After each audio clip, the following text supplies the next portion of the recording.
maganda yung lineup ngayon. Mas maganda compare last year. Mas maraming scorer. And Tama. sobrang balance.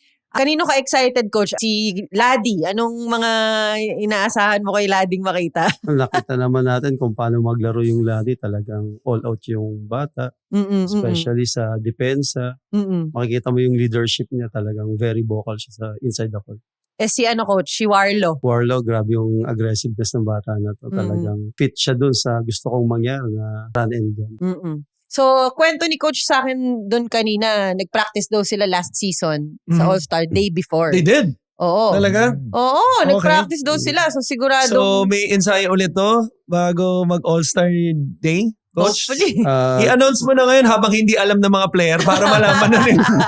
Mas okay sana para mas mabigyan namin ng mas magandang laban ulit yung South. Kailangan namin mag-ensayo. Tsaka gusto nilang agawin ngayon. Yeah. Tulad ba ni Dave, Coach? Obviously, magkasama kayo ni Dave sa Abra. No?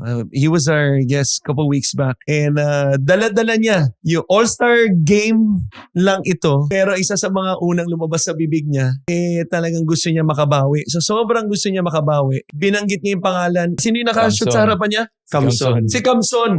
Nagmakaawa siya na sa MPBL, isama sa lineup ulit. Si Kamson.